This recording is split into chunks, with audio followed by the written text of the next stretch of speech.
Dans notre exemple du jour, nous voulons vous montrer l'export CSV.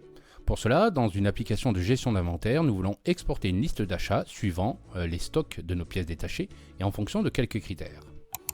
Donc pour cela, je vais me mettre sur la bonne page, sur le bon écran, et je vais aller choisir un composant qui s'appelle exporter les données. Je vais choisir la table d'où viennent mes données, ici les pièces détachées, et je vais poser mon composant au bon endroit. On va mettre un petit libellé, je vais mettre liste, exporter la liste d'achats, vous voyez bien qu'il s'agit d'un format de CSV. Je vais cliquer sur masquer les détails pour centrer.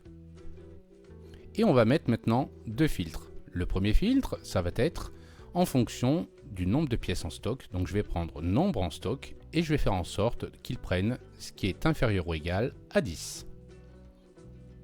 En deuxième critère, on va faire en suivant les priorités d'achat. Donc pour cela, je vais sélectionner mon champ priorité, donc le niveau de priorité supérieur ou égal à 4.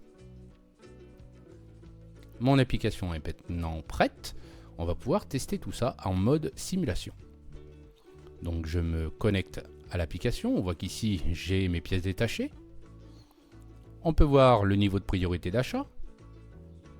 Si on descend plus bas, on va pouvoir cliquer sur le bouton Accès stock pour voir les stocks.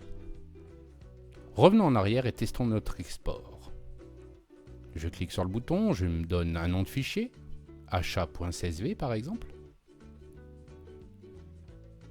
Ceci est fait, je vais lancer Excel, créer un nouveau classeur et nous allons voir si on peut reprendre ces données. Par le menu Données, obtenir les données à partir d'un fichier de type CSV.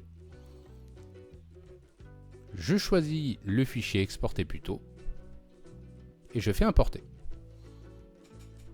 Et vous voyez que Excel nous génère automatiquement ce qu'il faut. Et on voit bien que notre fichier CSV contient uniquement les pièces en fonction des critères que j'ai donnés. Je fais charger et c'est terminé. Notre fichier CSV est prêt à être exploité.